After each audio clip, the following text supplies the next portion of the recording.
Hi there, I'm Fred Trost, and I have the easiest job in the world.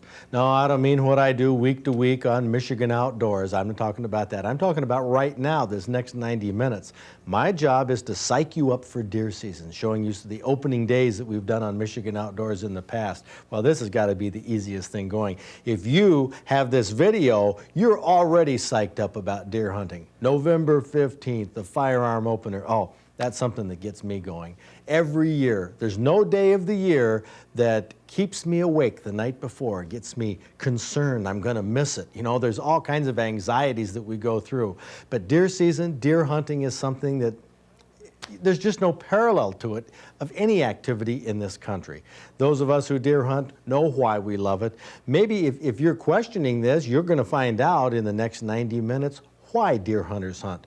In the old days of Michigan Outdoors, we did a lot of interviewing with hunters on our opening day report. That's kind of changed over the years, evolved into more hunting that we do ourselves out there and take you along on the trip. Leading up to last year, I had broken my leg in October. That was one heck of a deer opener. I'm sure if you saw that show, you'll remember it, but we're gonna take you through a history of deer openers, mainly firearm deer openers, some of them bow season openers, shows that I think you'll find interesting, and if they don't psych you up for deer season, I don't know what will, but I guarantee you, they'll psych you up. Our traditional opening night in Houghton Lake, Tuck's buck pole, Craig Tuck had hoisted and scored 70 deer by 8 p.m., one buck more than last year. Craig, what do you think about the hunters? Are they happy up here? Everybody that we've talked to, they're not ready to give up yet. They say tomorrow's going to be another day. There's a lot of deer. There's a lot more hunters here than there are bucks on the pole, even though you have 70 bucks on the pole. You know, over the 9-year period that we've had the pole, not including this year, we've watched the deer hunters increase along with the deer. I think this year is just a bumper for both. Oh, yeah. There are a lot of hunters up here, a lot of hunters. Well, you know, last year Zach and I both had our deer up here. This year we didn't. A lot of hunters are in that boat where they saw a lot of does. We're going to be back pounding it tomorrow, and I think we're going to have a lot better second day than we had last year. Wouldn't be surprised if we put 30, 40 more up here tomorrow. That one is a beautiful deer. That's 17 point. When was the last time you had one that big? We have not ever had a 17 point here, not even in the parking lot. What's the largest? 13. 13 point? An all-time record-sized buck for Tux. This 17 point had been shot at by several hunters. One shot right through its antler, but not the hunter who finally got it. Shooting ability. And he said no, and he shot the deer. When he come on it, he'd only shot one time, and that's what he found. Oh, well, that's a common thing, somebody to see an antler this size on buck. But we can see here where evidently somebody knocked that tine off. I think the bullet did that. The bullet passed through, as far as we can tell, and knocked this brow tine off here. And over here you can see where the bullet did nick a portion of the bone off on this side. Hey, how'd you do this morning? Oh, I didn't see anything, but my brother-in-law got a nice one. Nice 8 point. Does that make you happy? Sure does. Sure does. He was in it. He helped track it for 2 hours. Oh, you were helping track it? Yeah. Great. Well, that's part of the hunt. Yeah. Oh, yeah. Sure was. Why didn't you see anything? Were you having a long I just breakfast? saw does. No. Oh, well, does. you did see something. Yeah, I saw some there. deer. No, nothing I could shoot. No bucks. No. Well, hey, a lot of us were in that boat. What about you? I got a 4 point. That's great. You happy about that? Oh yeah, real happy. I went and got myself another license. Did you? Oh yeah. And now you're real optimistic about filling the second one? Trying. Did you get your buck today? No, but my husband got a big spike this afternoon. You About got a big 11 spike? o'clock. Yeah, about 11 o'clock this morning. Just got one. So I seen about 7 bucks only I could get a shot at. You saw 7 bucks today? Bucks, only got a shot at one.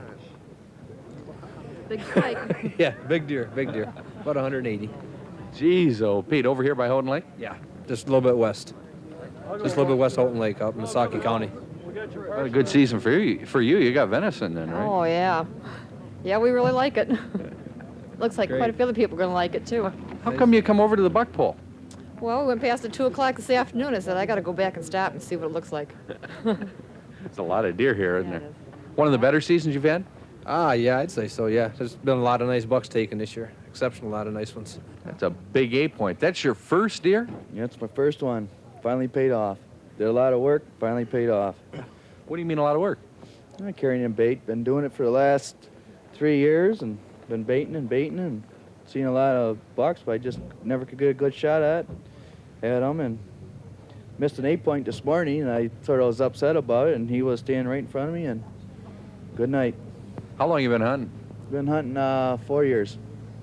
4 years now in a dead stream swamp. You notice you see a lot of does today before you saw the bucks? Yeah, I seen 7 does before I seen this one, and going to my bait pile, just browsing the area, and next thing you know it, I was ready to doze off, and here's this thing standing right in front of me. Well, across the bridge near Sault Ste. Marie, Randy DeZormo of Northland Taxidermy had his buck pole full of big buck racks. Compared to previous years, Randy said there seemed to be less young bucks in the eastern Upper Peninsula. The ones being taken were the older boys with the bigger racks. The UP is still a good place to hunt for big deer, but there aren't as many, and there aren't as many hunters either. A plus for the UP deer camp. Menominee County has agricultural land, much like southern Michigan. A lot of deer, not many really big ones, but here's one taken by Bill Schoonover from DeWitt. There's not very much farm country around there. It's mostly timber for Champion Paper Company around that area. Opening day buck? Opening day buck. I was out there about half an hour before he decided to walk through. Well, luck always plays a part in hunting. No matter whether you're young or old, you can be successful. Well, you must be an experienced deer hunter. You're all of 15 years old. Did you, is this the first one you've taken? Yes, this is my first one. Went last year and I didn't see anything. And this one I happened to see, and so I shot him. When did you shoot him? Saturday morning, about 5 minutes before 1 o'clock, You know, where at? in Ludington. Did you see many deer before this one came in? I saw a couple doe and I saw a buck besides this one, along with them. Did you get a shot at the other buck? No, the other one was, the antlers were too small on it. And I saw one other big one besides this one, but it was too far away. Well, this is A good judgment made by this young hunter. Passed one up because he didn't have a sure shot. But is there any such thing as a sure shot? My son Zach and I, hunting separately, both missed on opening day on what should have been sure shots. Buck fever struck us I don't both. understand this. For 2 years, you've been telling me how easy it is to shoot those bucks. What happened this year? Well, for the past 2 years, I've had my dad next to me, and he's usually the one that's jumpy. Well, this year it was me that was jumpy. I didn't have anyone to tell to calm down while that buck was out there. I don't understand this. How does a guy... No, seriously, though. No, that's true. I would come unglued when there's a deer out there and he'd be ready to shoot. And I'd just be so nervous. Oh, I know. And he says, quiet, be quiet, Dad, calm down. And he'd shoot it and he'd say, no sweat. Are you two going to hunt together? I don't know if he'll let me. I don't know. We haven't decided on that yet. Hey, who's the shakiest, Zach? I don't know. I saw him shoot last year, but I was trying to calm him down last year too while he was shooting. So. I think we work pretty good as a team. I think you two ought to get in the same blind together. I know. We hunted separate now and we both missed. Both got jumpy. Tomorrow's another day. I know it. Tomorrow's another day. Well, it's an old as cliche as deer hunting, but to more than 90% of us hunters, tomorrow's another day is our summation of opening day 1986 in Michigan Outdoors. 5 years ago, there was a little snow cover. It was crisp, maybe 25 degrees, and we had a doe come up right out here, walked around, stomped, flared its tail, and walked off. It was an exciting moment. But so far this morning, it's quiet. It was an unusually quiet morning in the woods for opening day. This blind had always been the most productive at the Dry Hole Club. We heard shots all around us, and everyone expected we'd see lots of deer. Vic Werp rolled out the red carpet, but when we came back at noon, we were empty-handed. Well, here we are. Me, the big-name honored guest, didn't even see a deer today. How about you? I saw 7 knock one down, though. The hunters who returned from the woods at noon were the successful ones. Pete had to bring his in yet, but John Coulson from Bloomfield Hills bagged a 5-point buck that was already hanging on the pole. John had a 10-point come in after daylight, but he couldn't connect. A few minutes later, after the 10-point passed through, this 5-point came ambling in. So this day began a day of stories from hunters, success stories mixed with stories of hunters who saw no bucks, or like my case, saw no deer. Today, What do you make of that, Vic?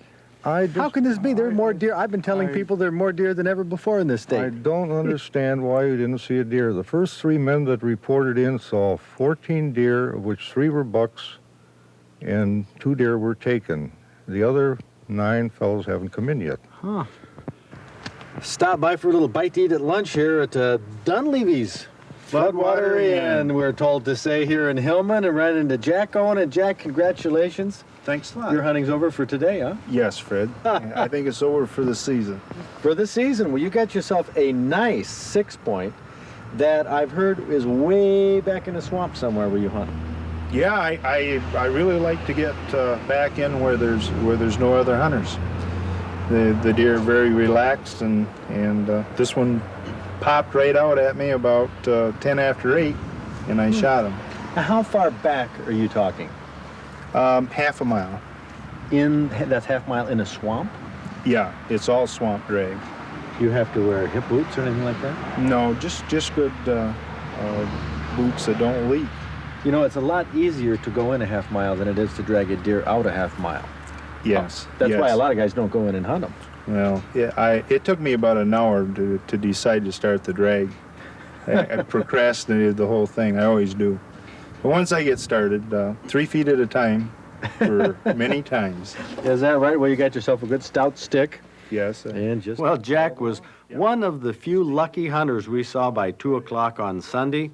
But by the time we drove down to Lewiston, the buck pole put up by the Lewiston Sportsman's Club was filling up with nice bucks. Frank Moulding from Canton had the largest deer. It weighed 174 pounds dressed, and this buck represented years of diligent hunting. Is this the biggest deer you've ever taken? It's the first shot I ever got of the deer. Are you kidding me? Very first one. First shot at a deer and got yourself a, well, we'll call an 8-point for sure. 12 years I've been hunting, and it's the first one. No kidding? Yeah, first one I've ever seen really to get a shot at. I think he deserves a little round of applause, don't you, for all his effort? Good folks here at Lewiston. Well, that's great. So where are you going now? I'm going to take it back to the cabin, and then we're going to put it in the freezer. Sounds like a good idea. Yeah, pretty warm. Well, congratulations to Frank. He and his family will have many good meals from this buck. Well, John Ford and I worked our way south on the county roads looking for hunters. There's a guy who waves to us as he's tooling south with his deer. Looks like a heavy-bodied buck on the back of his car.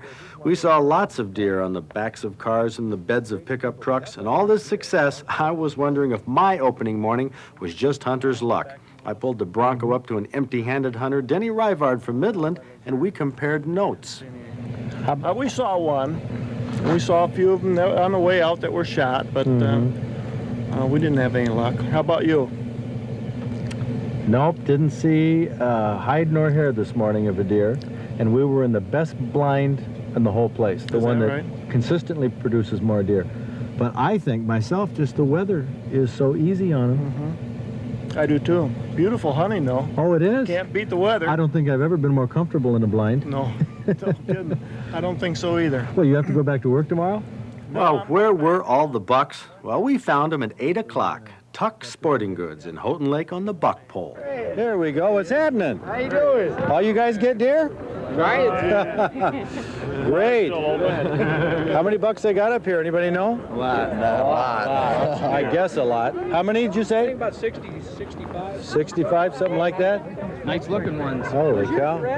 Where's mine? Got an empty bullet again? No, I want it to grow another 1 or 2 pounds. Got a license? I need a little more venison. You get a license? I got a license. You know I got a license. You get to rub it in. Hey, I got 2 licenses, as a matter of fact. Well, I've never seen so many hunters at Tuck's as on this opening day. A comparable number of bucks to last year with one notable addition, Bob Garner and his 5-point. Congratulations to Bob and all the lucky hunters. Tomorrow's another day.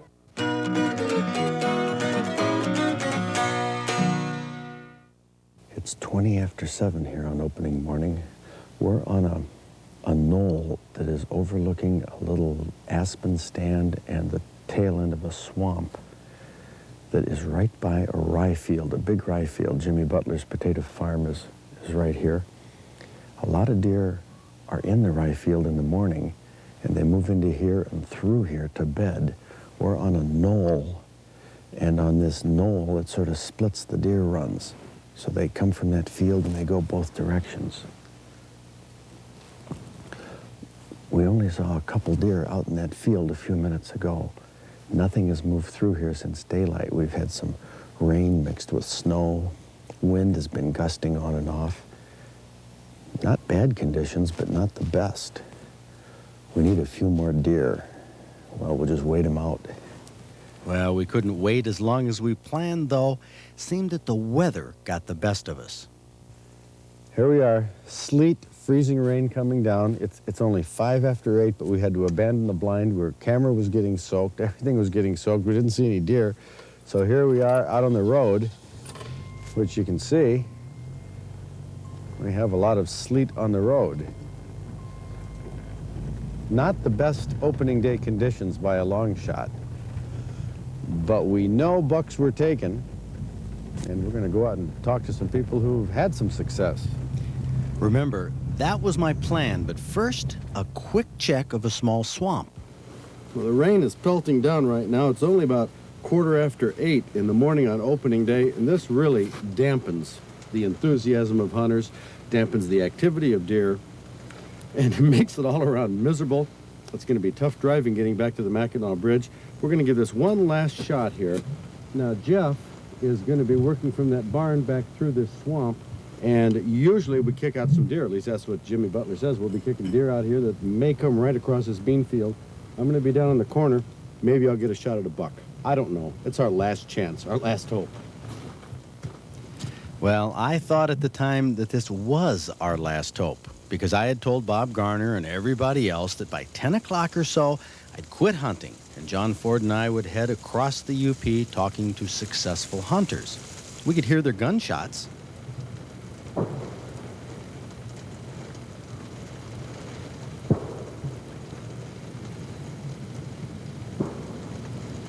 The way the rain was coming down, I was almost looking forward to this being the end of my hunt. That's when I said goodbye to Jeffrey Bickle and wished him luck.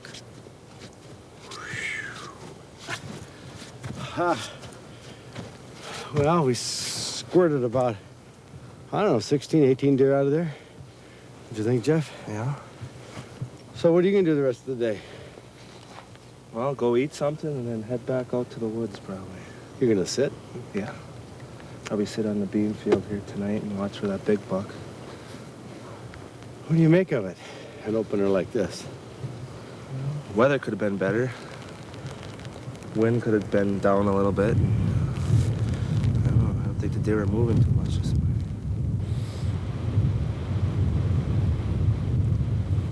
True, the deer weren't moving as much as they had been a week earlier, or even as much as they'd move if the weather was better.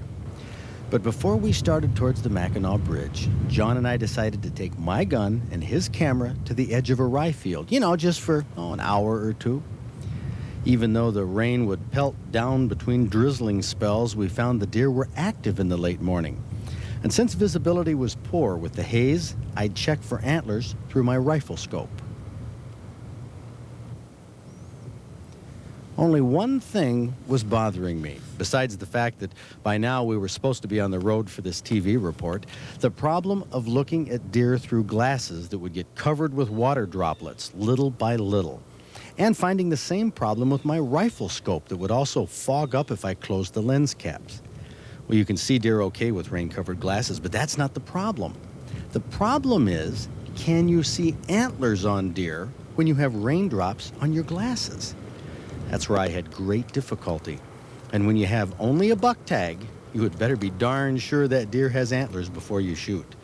The wind was perfect. We were downwind from the deer, but it also meant the drizzle blew towards us, and I had to clean off my glasses and my scope quite often.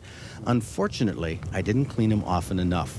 I had been watching a doe and her 2 fawns walking down the field, and here they are, and I told myself there was no need to clean my glasses. The rain was coming down too hard. Obviously a doe and 2 fawns. Didn't realize that John was having as much trouble with his camera viewfinder, and he even went to a super telephoto.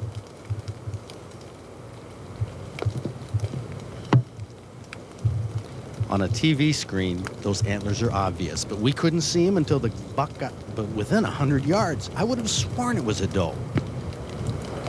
It's a buck, dude. It's a buck. What? It's a buck. Okay, where? Left. That's the buck. Yes, the 4-point. I could barely see the antlers through my glasses. John could only make out 4 points in the viewfinder. Here on TV, we saw it was at least a 6, probably an 8-point with the brow tines. By the time my rifle scope was wiped off and up to my shoulder, that buck, that big buck, the biggest buck I had ever seen on an opening day with a gun in my hand, had sauntered away. Right in front of me and all of you folks. I should have cried over that one, but you know, as I cleaned those glasses off, I was still under the impression it was only a little 4-point. Well, we decided not to leave this spot right away. In fact, we moved down the field a couple 100 yards because it seemed that more deer were coming into the southwest corner of this rye field from an adjoining swamp and aspen stand. Pretty tough visibility as it got dark and the weather closed in, but I checked every deer with clean glasses and a clean rifle scope.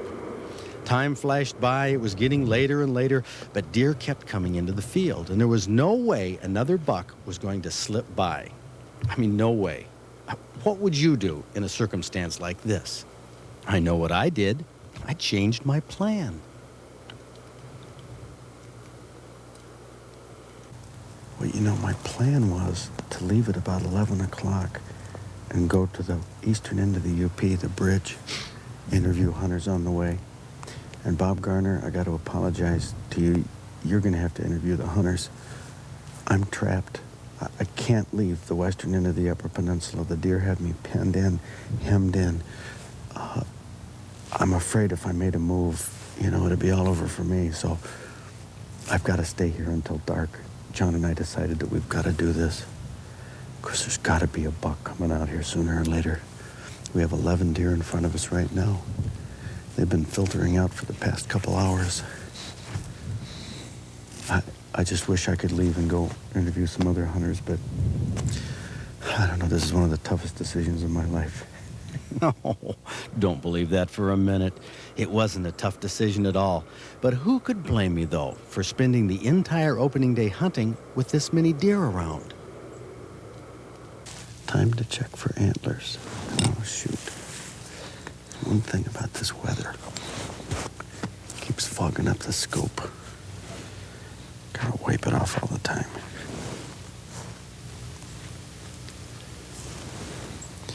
And my glasses. Now I can check for antlers. Nope. Ooh, the little fawn back there jumped at something. Maybe a mouse.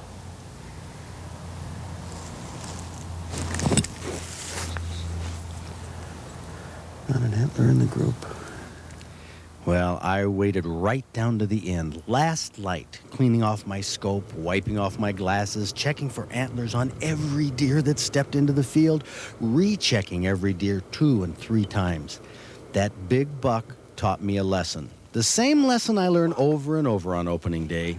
Don't take anything for granted, or that big buck will slip away once again.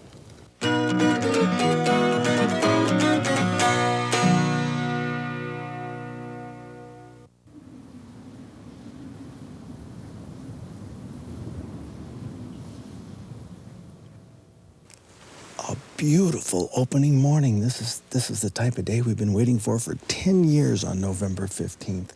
We have maybe an inch of snow, wet snow. It's on the trees. The visibility is beautiful. The wind is very light, just barely blowing, and it's blowing from the north to the south. We have a clearing here in front of us that's, maybe 150 yards, close to 200 yards across. But we'll be able to see the deer moving. It's just, I just can't. I'm so excited about these conditions. The temperature is about 30 degrees. Tomorrow's going to be a different story, though. We have a front moving through. We may even pick up a lot of snow today. But the conditions are great. It got light quite early with all the snow on the ground and a full moon. But we haven't seen any activity yet. Very few deer in the fields as we were driving here. Hopefully they're going to be out in the next hour or so. So we'll just wait and see. The past few years, I've been hunting with a handgun for deer. I've taken 3 with this .44 Magnum. It's a Magnaport Stalker with a 2-power scope. I'm extremely confident up to 75 or even 100 yards, but for longer ranges, I really prefer to use my rifle. It's a 7mm Remington Magnum. The scope is variable, 2 to 7 power, with scope covers. Keeps the snow off the lens. I set both guns against a tree, put my mittens on, and wait. The sun just popped through the clouds. It's 8 o'clock in the morning here on opening day. We haven't seen a deer stir. We've heard shots here and there, but we went for about 10 or 15 minutes without hearing any. Now maybe this sunlight warming things up will get the deer stirring. Expect them to be moving in this woods right across the bean field here. Oh boy, this is beautiful. Oh man. You guys got off your posts mighty early. No bucks? No. There's one deer up by my place. One, isn't that something? Did you see they flushed the 2 out? Yeah, the 2, but that's all I saw. Mighty quiet. Yeah. The 5 of us expected a busy opening morning, picking and choosing the bucks we wanted. But to only see a couple of tails flagging through the trees after daylight was a complete surprise. Well, you said that these are better afternoon spots. Yeah. Evening there'll be a lot of deer. Well, they didn't move that many this morning. There was no tracks on the road crossing. Nothing. Very few tracks. Bub Bickle lives on this farm. His blind was east of us. My son Zach was 100 yards west of cameraman John Ford and I, and Jeff Alexander was across the road near Bub. Since the deer weren't moving at all, we decided to drive a small swamp. Yeah, there's Bub and Jeff down there by the truck, and they're going to drive this little swamp that should be chock full of deer, and we're going to be at the other end of the swamp. Last year when we drove it, well, they run right across that field there, Zach. So we're going to be positioned right on the other side of the dike. See, with this water here, it forces them to come one side or the other. My son Zach and I headed to the west edge of the Cedars, where we moved at least 30 deer last year at the same time, and the sight of them was still vivid in my mind. It seemed logical that if they weren't moving in the woods, they'd undoubtedly be in this swamp. The dike. That farm field right down there. Or else they'll cut right through the woods, but if we get down there in the corner, we'll be able to see them. So you have your scope back on. Set back on about 3. About 3 power. Yeah, you don't want to have a 2 telephoto for deer when they're moving like this. Whew. I tell you, these are not walking clothes. These are sitting clothes. But Zach is right down there. You can see his blaze orange hat.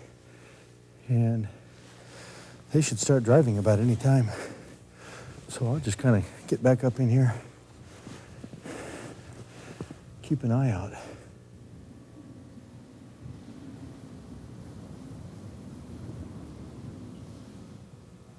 Well, this is a disappointment, a surprise. I don't know what to say. We didn't see one deer come out of this swamp. I mean, last year there were 30 or 40 that ran right through here. I don't know if we just guessed wrong and they popped out the other side. I don't know. How many did you see?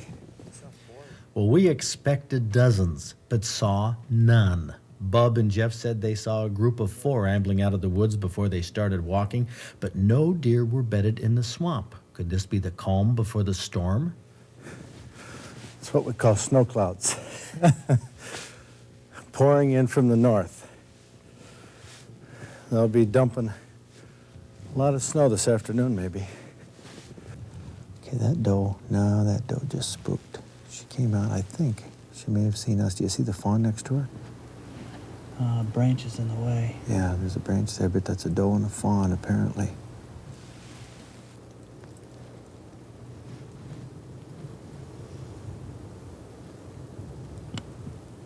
They go back into the woods. I don't know if they saw us.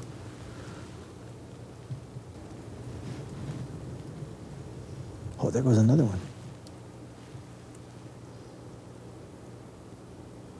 Boy, there's a lot of activity down there.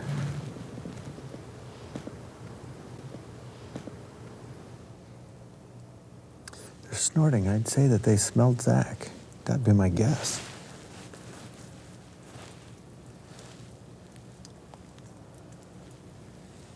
The deer are moving now. It's getting towards 1 o'clock and their activity's picking up. So's the wind. Maybe it was the pending storm, but these deer waited until the afternoon to feed. Small buck. It was a buck? It's a buck. No. Very small. John's 24-power camera lens could see the spikes, but I couldn't. That's a doe. It's got tiny little spikes, dude. Little spikes? I sure don't see them. Besides the incredible magnification, the video camera gives us something our naked eye doesn't: instant replay. You know the old story about the deer ducking the hunter's arrow? This deer is spooked by a sound, and she drops down to spring away. Watch it again. The sound of an archer's bow causes a deer to crouch and jump like this, giving the appearance of ducking an arrow. But deer duck like this all the time at any little sound.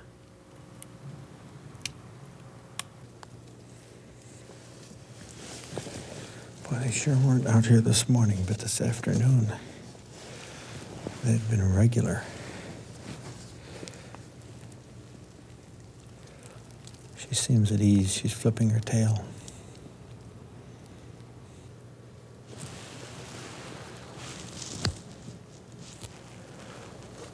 Got 7 of them out here now. You ought to be able to see, what, 5 of them?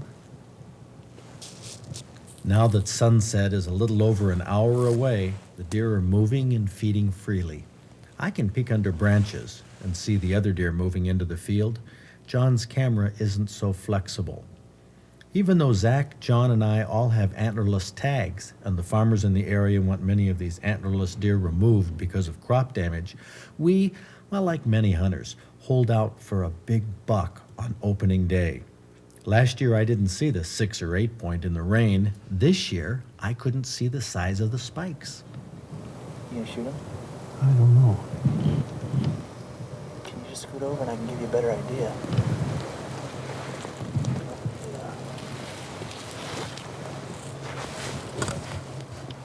No, they're not. You don't think they're 3? No, I don't. In Michigan, a legal buck has to have 3-inch antler tines. Is this spike buck legal? Well, we debated and made a judgment that it wasn't. But looking at it again, I'm not so sure. Zach, John, and I all filled our antlerless tags on the 3rd day. The first 2, we held out for that ever-hopeful big buck. The anticipation of hunting. That's what makes it so exciting. We're just about out of camera light, aren't we? Yeah, it's gonna be a little grainy, but you can still see. We got to get down towards that corner. I think we better move. Tomorrow morning we'll slide down that way a little bit.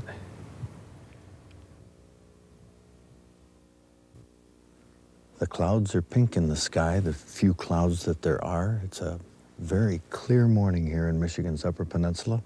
Opening day of firearm deer season 1990. We have a lot of optimism. The wind, there isn't any wind yet, but it's supposed to be blowing from the south. Temperatures in the 50s later this morning, so we'll be shedding all this heavy clothing we're wearing. We're here on a tract of private land that's surrounded by state land. It's been logged off recently, different parts of it in previous years, so it's great habitat, lots of deer sign. Conditions look perfect. So we're gonna hunker down here and see if we can't see some deer here in the next half hour, 45 minutes. This should have been a good morning spot, in fact, an excellent one. The game vane showed the light breeze was blowing our scent away from where the deer were likely to come from. In the morning light, we spotted a doe and a fawn passing 50 yards from our blind. Yeah, there's two of them there.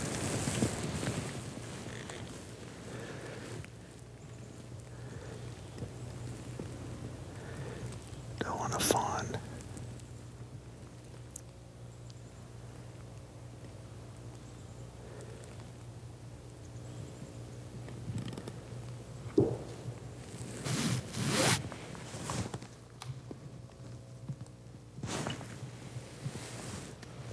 Well, they came right up that draw where the trail that we thought they would. That's 4 deer in the last 15, 20 minutes. They're moving. The 3 fawns and 1 doe we saw that morning were the only ones that moved close to us, and it wasn't until the next day that we finally saw a buck in this area, a forkhorn that was already wearing a tag. So you got the deer? Yes, sir. And you're Brent? Brent Gatecliff. And you're? Jim Riggs. Jim Riggs. Glad to meet you, Jim. Now, you must have the property back there. Yes, we sure do. 120 acres. 120 acres. Been coming up here for about, 20 years, off and on. My brother-in-law's been coming up for at least that long, maybe 25 years. Huh. I've been hunting back here all the time. Enjoying it very much. Now, somebody back in your family bought 120 acres of land? Yeah, my dad brought that. Just for hunting? Just for hunting. So once a year you come up and look at it? Once a year we come up and look at it and enjoyed it ever since. Oh, well, that's great. Well, this is a nice little 4-point. Is that the biggest buck taken so far from your... This year, yep. Yep. So far. Got up yesterday late, so first morning in the woods. Missed opening morning, but... You missed it? Yep. We got here for this morning, just in time, though, it looks like. Now, hold it. You got to give some explanation. My audience is not going to buy this. Some missing opening morning, owning the hunting land up here. Well, I flew up late 14th from New York back on a temporary position out there, and we drove up opening morning and got here in the woods about 3 o'clock yesterday afternoon and out this morning. I have nightmares about missing opening morning, getting up late. That's terrible. They were nice enough to wait for me to come back. That's great. Yep. The Riggs hunting camp hadn't gotten many deer in their first 20 years on this woodland. It's just been the past 5 years that their camp has had much success. We decided to move from this wooded area to a small 5-acre field on Jimmy Butler's potato farm that had always been a great afternoon spot for deer. As we walked in on the afternoon of opening day, 1 doe was feeding at the end of the field. We hoped that this would be the start of some real deer hunting success. She looking at us? Can you tell, John? Yeah, she's looking at us now. I think that's the only one in the field. Yeah, it's the only one I see. Jimmy Butler told us that he didn't think there were as many deer in this area as last year, but we had a new toy to try this season, a deer decoy that we heard works amazingly well. We tried it the first afternoon with some interesting results on a half-dozen does and fawns. On the second day, we relocated the decoy and our blind. Well, that old girl might look familiar. That's our decoy out in the field. This is the same field, except we're on the south side of it. Now, the wind is coming from the west, the northwest. We thought we'd be on this side of the field. The deer tend to come out of that corner there. In fact, virtually everyone we've seen has come out of that corner. You know, a lot of people ask me, they say, Fred, how do you know which way your scent is blowing? Aha. A smoke bomb. Now we'll throw that out there and see. Oh, yes. The wind is blowing from the west. Swirls a little bit, but basically it carries our scent away. So you can see where the decoy is out there. We're in no danger of being winded by the deer, at least where we figure they're going to come from.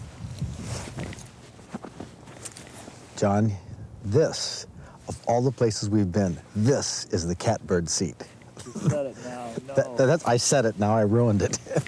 But this is what we've been looking for. I think this is the best we yet. It was an ideal blind, to say the least, with ideal conditions. And here's one of the fawns that wandered in.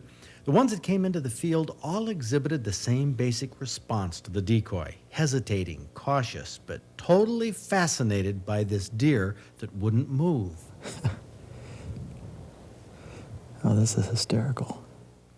It was amusing to see how does and fawns tried to get a response from the decoy, totally absorbed in the decoy and not looking our direction. And it was funny how all the deer continually looked the same direction the decoy appeared to be looking. Look at that. Oh, too much.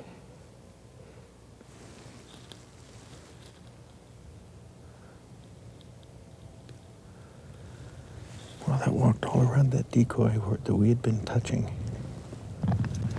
Those fawns keep looking back at the decoy and where the decoy is looking.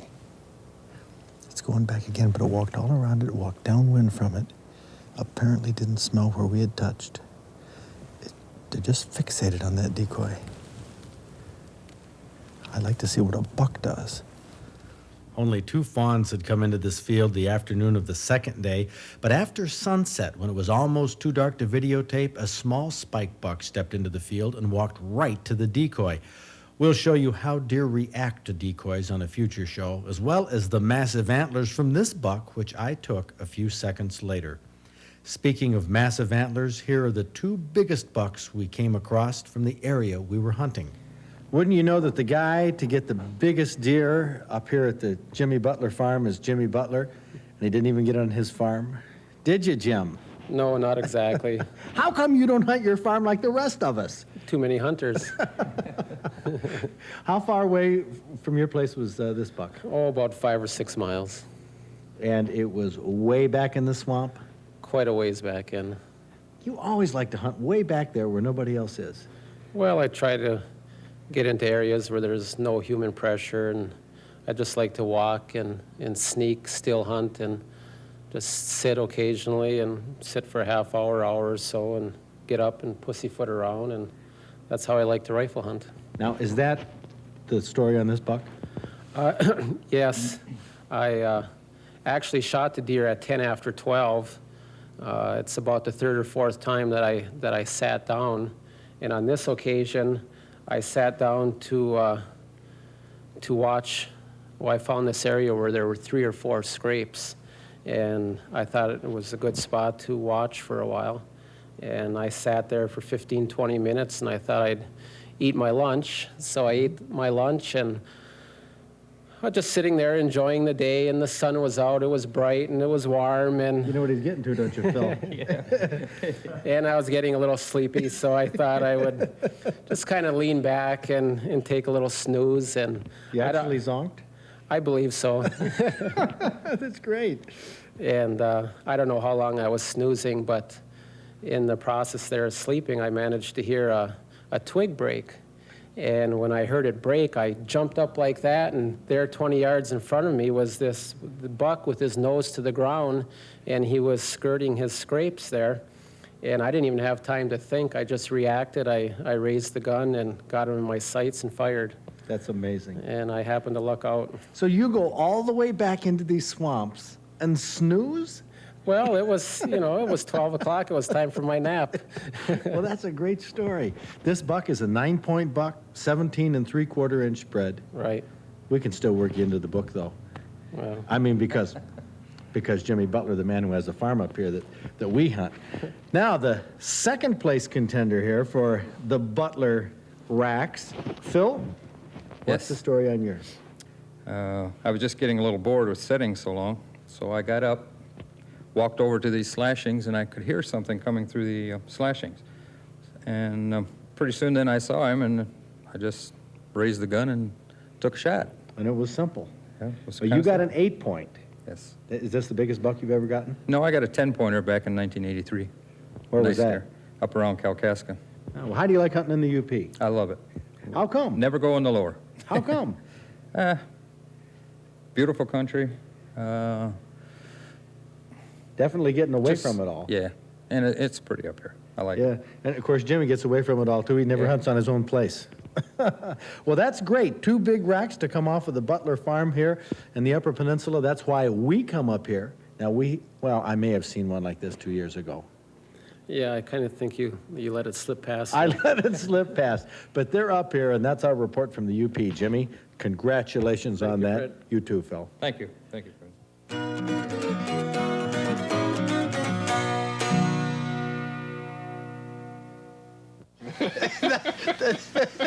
That's a start. Put it on film and took it down.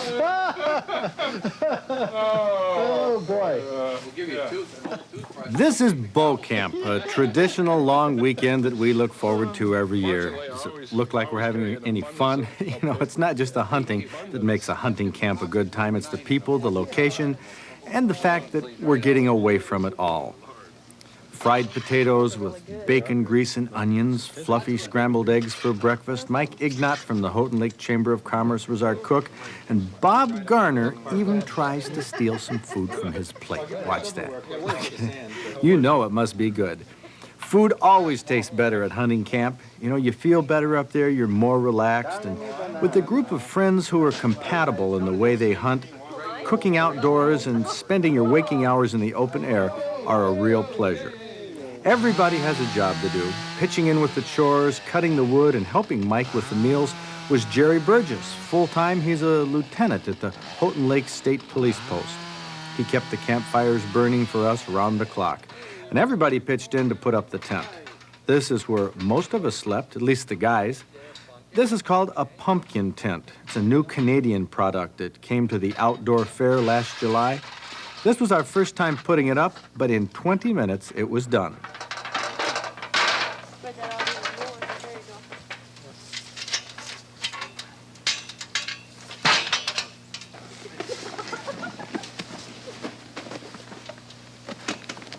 Got it there? White nut in oats. There we are.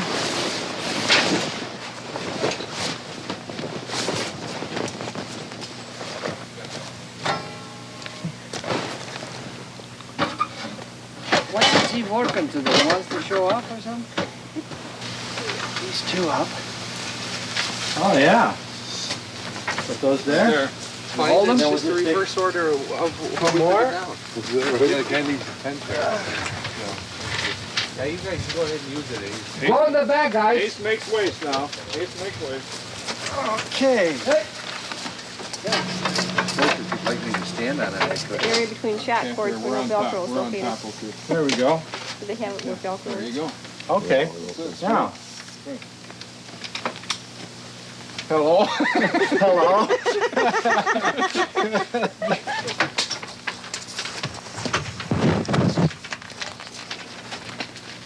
There. There we go. There, it's ready. What do you mean? Trying to make himself an ad for the feed file. Wait, take this stuff in. Pretty slick, isn't it? All of this gear and all of these people fit comfortably inside. Shelves, a wood stove, bunks, a cot, a table. Made from aluminum and canvas, the pumpkin tent was amazingly lightweight, strong, big, and even luxurious. I mean, for a tent, this was the Hilton. Once we had everything in place, we brought in all of our own personal gear. You know, you can't beat a foam mattress for sleeping. In the fall, when it's chilly, a cot will freeze you, and air mattresses are cold underneath. But foam keeps you very warm and comfortable. You have to be ready for bad weather in hunting camp. We had it, a day and a half of rain, but it was far from miserable. When you're away from it all, have a place to duck into, and among people you like, you'll have fun.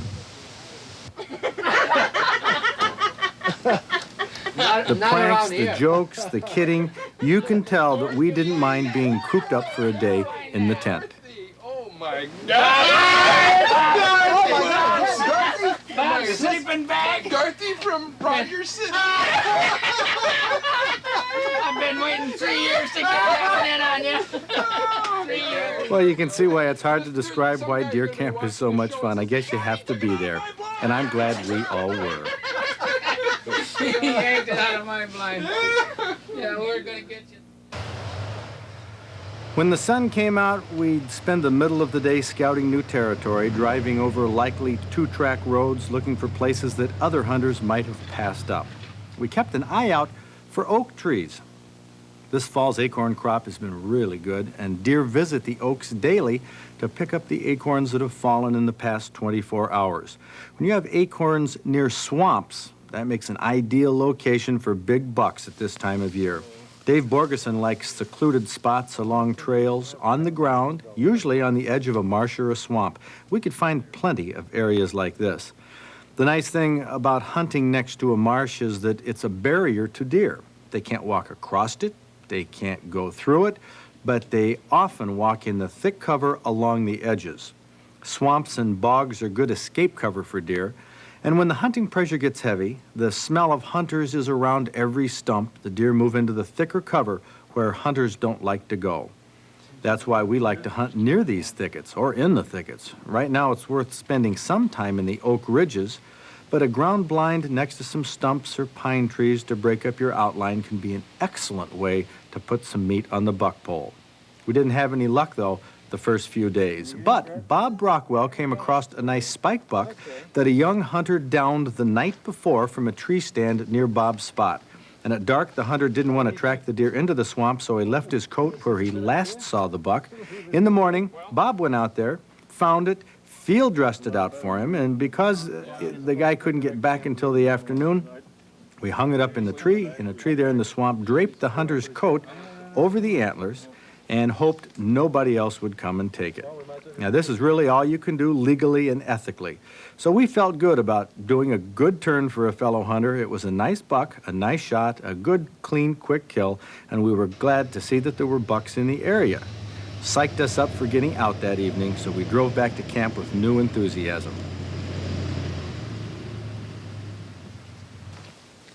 At 3:30 or 4 in the afternoons, we'd all disperse from camp, going different directions, heading towards the blinds we thought would be our best bets for the next few hours, given the wind, the temperature, the sunlight.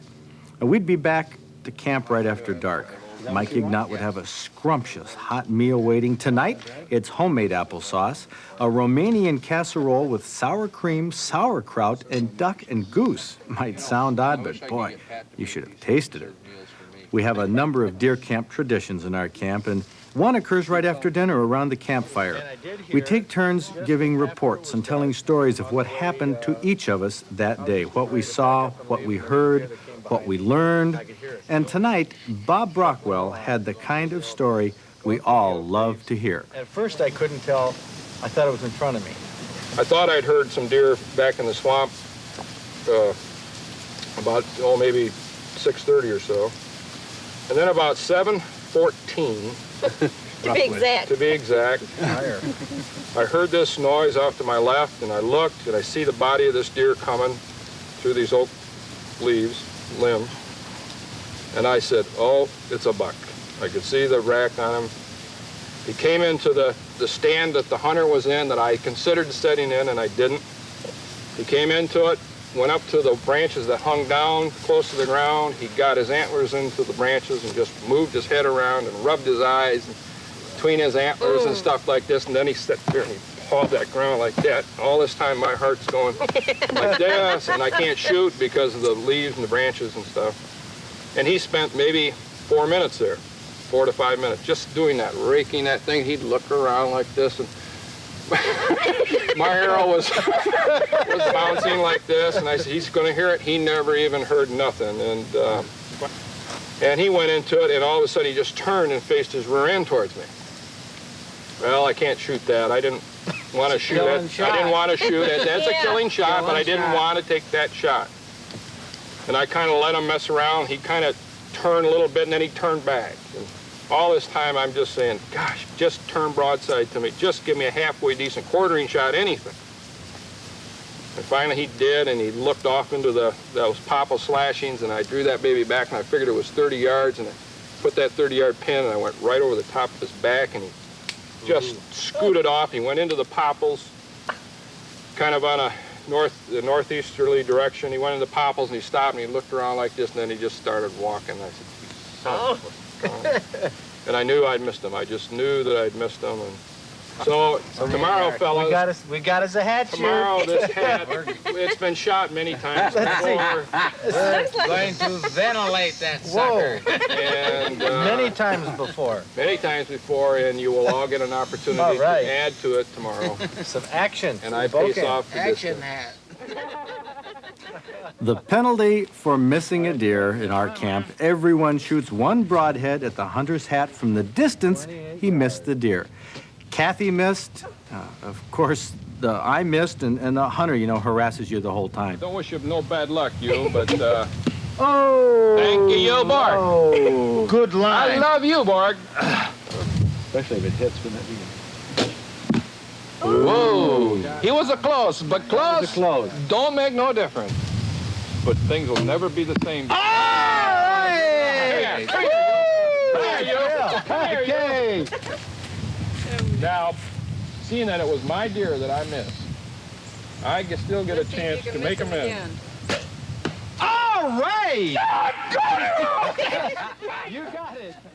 Bob Brockwell missed his deer but nailed his hat. Another deer camp tradition that makes this hunt a high point of our year in the outdoors. Now, let's see how it looks. Well, that's not too bad. Huh? Looking good. Looking good. Many years of mistakes. Well, that's all part of the hunt. Yeah.